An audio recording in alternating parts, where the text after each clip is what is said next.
Hello friends. आज मैं मकर संक्रांति से सुनी जाने वाली धरती माता की कहानी से संबंधित वीडियो में लेकर के आई हूँ। मकर संक्रांति से धरती माता की कहानी सुनने का नियम लिया जाता है। यह कहानी का नियम हम दो तरीके से ले सकते हैं। या तो हम पूरे 365 दिन यह कहानी सुनते हैं, या हम 7 दिन कहानी सुनकर भी इसका उद्यापन कर सकते हैं। हम किसी भी तरीके से धरती माता की कहानी सुनने का नियम ले सकते हैं। धरती माता की कहानी ज़रूर सुननी चाहिए, क्योंकि ऐसा कहा जाता है कि अगर हमने सभी दान कर दिए और धरती माता का दान नहीं किया तो हमें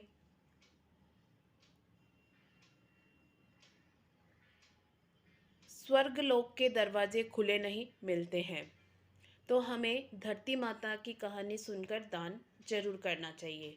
तो इसके लिए हमें क्या क्या सामान की आवश्यकता होगी और हम किस तरीके से धरती माता की कहानी सुन सकते हैं, हम मकर संक्रांति से ये नियम लेंगे। तो इसके लिए हमें पहले दिन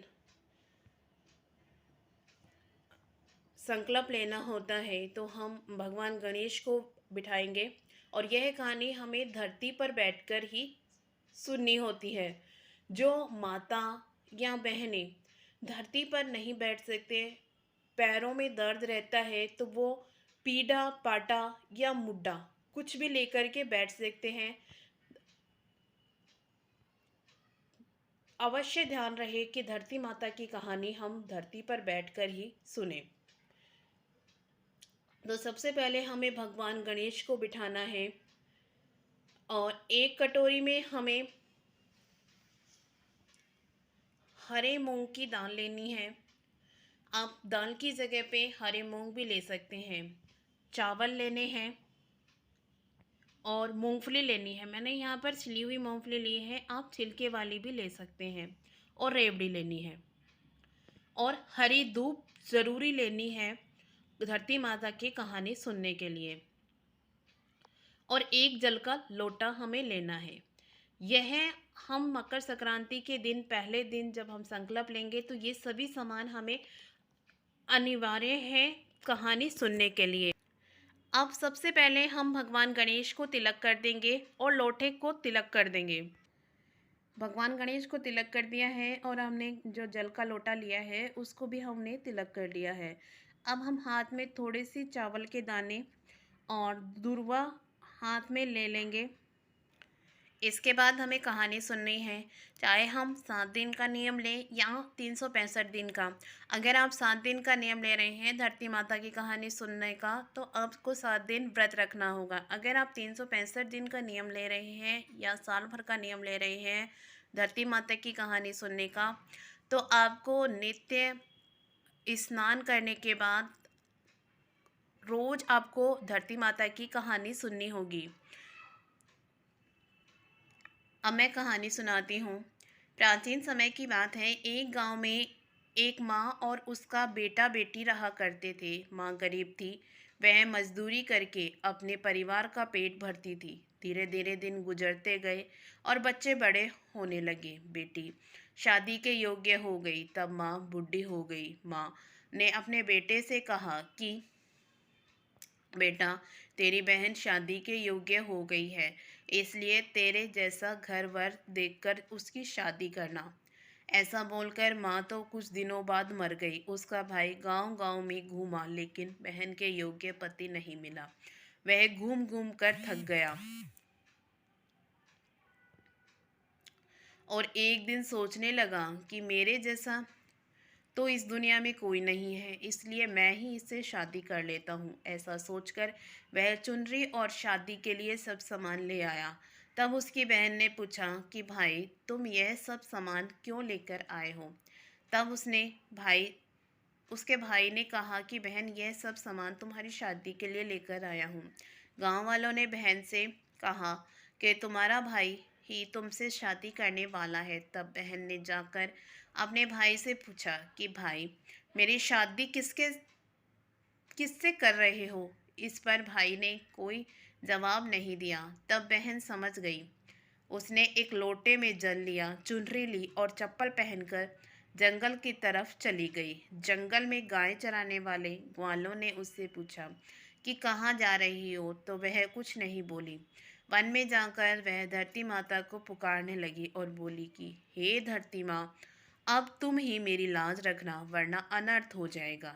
वह बोली, मैं क्या करूं?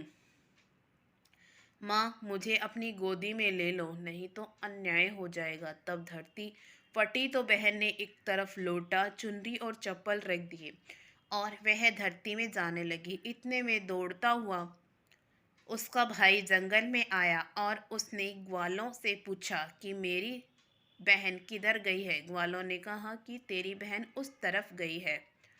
वह बहन बहन पुकारता हुआ उस तरफ दौड़ता है। तब वह देखता है कि उसकी बहन धरती में समा रही है। यह देखकर वह बहन को पुकारता हुआ उस तरफ दौड़ता है। तब वह उसकी बहन धरती में समा चुकी थी, केवल थोड़े से बाल दिखाई दे रहे थे। वह बहन के बालों को मुट्ठी में पकड़ कर रोने लगा। बहन, तू सत्य के लिए धरती माँ की गोद में समा गई। मेरी बुद्धि भ्रष्ट हो गई थी। माँ का वचन निभाने के लिए मेरे जैसा कोई वर नहीं मिला, इसलिए ऐसा विचार आया। ऐसा बोलकर वह जोर जोर से रोने लगा। पर धरती माँ ने सत्य के लिए बेटी को उस अपने में समा लिया। जो बाल बाहर थे वे धूप बन गए। इसलिए औरतें धरती माता की कहानी सुनती हैं और चुनरी, चप्पल, लोटा, बर्तन में हरी मूंग और लड्डू कुंवारी कन्या को देती हैं। जो भी धरती माता की कहानी सुनता है, धरती माता उसको सुखी रखेगी। हे धरती माता, कहानी कहने, सुनने और उपकार भरने वाले सभी को सुखी करना। जय धरती माता। इस तरीके से हमें कहानी सुननी है धरती माता की। और अब हमने जो जल का लोटा लिया है और हाथ में चावल के दाने और दूब के तार लिए हैं, इससे हम सूर्य भगवान को अर्घ दे देंगे। सूर्य भगवान को अर्घ देने के बाद ये हमने जो 4 कटोरियाँ ली हैं, इस पे कुछ दक्षिणा रखनी है। कटोरियाँ, ध्यान रहे, कटोरियाँ हमें नई लेनी है और इनके ऊपर कुछ थोड़ी दक्षिणा रख देनी है। दक्षिणा आप अपनी सामर्थ्य के अनुसार रख सकते हैं और इनको मिनस देना है चारों कटोरियों को। और मिनस कर अगर आप अपने बड़े रिश्ते में देना चाहते हैं तो उनको दे सकते हैं, जैसे सासू माँ, ननद, जेठानी, या आप मंदिर में भी दे सकते हैं या किसी ज़रूरतमंद को भी ये दे सकते हैं। आपकी इच्छा है, आप ये चारों कटोरियाँ किसी एक व्यक्ति को दे रहे हैं या अलग अलग को भी दे सकते हैं। तो ये इस तरह से हमें धरती माता की कहानी सुनने का नियम लेना होता है। पहले दिन हम मकर संक्रांति को इस तरीके से कहानी सुनते हैं। बाकी दिन हमें पहले दिन मकर संक्रांति को हमें संकल्प ले लिया है। अब हम रोज़ इस तरीके से एक जल का लोटा ले लेंगे और कुछ दूध के तार ले लेंगे कहानी सुनने के लिए। हम इस तरीके से रोज़ कहानी सुनेंगे और कहानी सुनने के बाद में लोटे का सूर्य भगवान को अर्घ दे देंगे। ये धूप जो है हमें पार्क में बहुत आसानी से मिल जाती है और आप इसको इकट्ठी भी ले सकते हैं। धूप को कभी बासी नहीं माना जाता है, तो आप इकट्ठी भी लेकर के इसको रख सकते हैं। इस तरीके से हम धरती माता की कहानी सुनने का नियम ले सकते हैं। अगर आप 7 दिन की कहानी सुन रहे हैं तो भी आपको इसी तरह करना है। अगर आप पूरे वर्ष भर 365 दिन कहानी सुन रहे हैं तो भी आपको कहानी सुनने का नियम इसी तरीके से लेना है। अगर आप 7 दिन की कहानी सुनने का नियम ले रहे हैं तो आपको 7 दिन व्रत भी रखना होगा। एक वर्ष या हम 7 दिन कहानी सुनकर धरती माता की कहानी का उद्यापन हम कैसे करें, इसके लिए हमें क्या क्या सामान की आवश्यकता होगी। इसके लिए हमें एक साड़ी लेनी है। साड़ी का रंग हमें हरे रंग का लेना है और ध्यान रहे साड़ी के साथ में ब्लाउज ज़रूर होना चाहिए। आप अगर साड़ी की जगह पर सूट लेना चाहते हैं तो सूट का रंग भी हरे रंग का हो और सूट के साथ दुपट्टा ज़रूर हो। तो सबसे पहले हमें एक साड़ी चाहिएगी। इसके साथ में हमें सुहाग का सामान लेना है। सुहाग के सामान में आप कम से कम 2 चीज़ें ज़रूर लें, और अगर आपकी इच्छा है तो आप 5, 7, 9, 11, 16 चीज़ें भी ले सकते हैं सुहाग के सामान में। तो यह मैंने सुहाग का सामान ले लिया है। इसी के साथ में मैंने एक गरम शॉल ली है। मकर संक्रांति पर गरम कपड़ों का दान भी विशेष माना जाता है, तो ये यहाँ पे मैंने शॉल ले ली है। आपकी इच्छा है तो आप गरम कपड़े ले सकते हैं, अदरवाइज़ आप स्किप कर सकते हैं। इसी के साथ में हमें चप्पल चाहिएगी, तो मैंने ये चप्पल ले ली है। और हमें एक लोटा चाहिएगा। तो लोटा आप अपनी इच्छा के अनुसार स्टील, पीतल, तांबा, जो भी आपकी इच्छा हो, आपका सामर्थ्य हो, आप वह लोटा ले सकते हैं। और फ्रेंड्स, जब भी हम कोई बर्तन का या खुले मुँह की वस्तुओं का दान करते हैं तो उसको खाली नहीं दान किया जाता है, उसमें कोई ना कोई चीज़ भर के दी जाती है। तो मैंने यहाँ पे लोटा भर दिया है। आप थोड़ा भी डाल सकते हैं इसमें, तो मैंने ये चावल से लोटा भर दिया है। इसी के साथ में मैंने यहाँ पर सोने के कान के लिए हैं और चांदी की पायल ली है।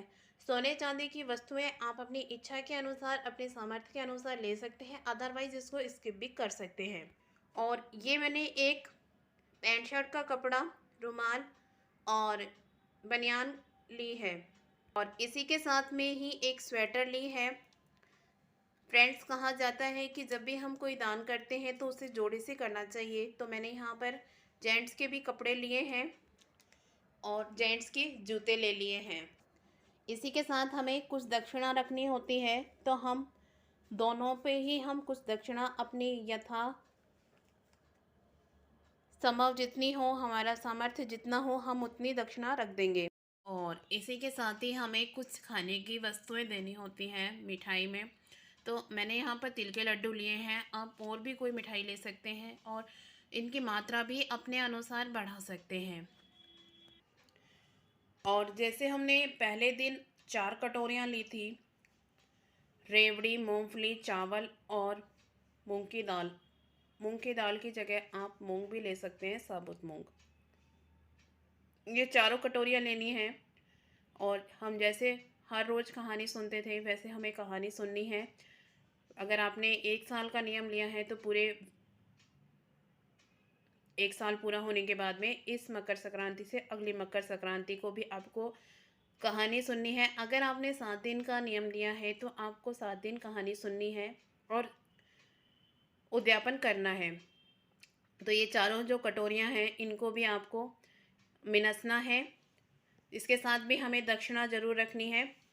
और ये जो सामान है इसको भी हमको मिनसना है। और मिनस करके अगर आपकी इच्छा है तो आप इसको आप अपने बड़े रिश्ते में दे सकते हैं, जैसे सासू माँ, ननद, जेठानी, किसी को भी दे सकते हैं। मंदिर में पंडित जी को दे सकते हैं। यह आपकी इच्छा पर निर्भर करेगा आप किसको देना चाहते हैं। इसी के साथ में ही आपने पूरे 1 साल धरती माता की कहानी सुनी है या 7 दिन आपने कहानी सुनी है धरती माता की, तो आप हरा चारा गाय माता को खिला सकते हैं। यह भी आपकी इच्छा और सामर्थ्य के ऊपर निर्भर करेगा। अगर आपकी इच्छा है तो आप खिला दीजिए, अदरवाइज आप इसको स्किप कर सकते हैं, क्योंकि धरती माता की कहानी में दूब से कहानी सुनी जाती है। तो इसलिए हरे चारे को हम गौ माता को खिला सकते हैं। तो इस तरीके से हम साधारण सी, सरल सी, आसान तरीके से धरती माता की कहानी सुनकर उसका उद्यापन कर सकते हैं। चाहे आप 365 दिन धरती माता की कहानी सुनो या 7 दिन आप धरती माता की कहानी सुनो, दोनों का उद्यापन इसी तरीके से करते हैं। और हमें धरती माता के दान और कहानी का उद्यापन ज़रूर करना चाहिए। तो मैंने ये आपको आसान सरल विधि से धरती माता की कहानी का उद्यापन बताया है। आपको वीडियो पसंद आए तो वीडियो को लाइक ज़रूर करिएगा। इसी तरह की महत्वपूर्ण वीडियो के लिए हमारे चैनल को सब्सक्राइब भी ज़रूर करिएगा। फिर मिलते हैं कोई नए वीडियो के साथ में, तब तक के लिए जय धरती माता।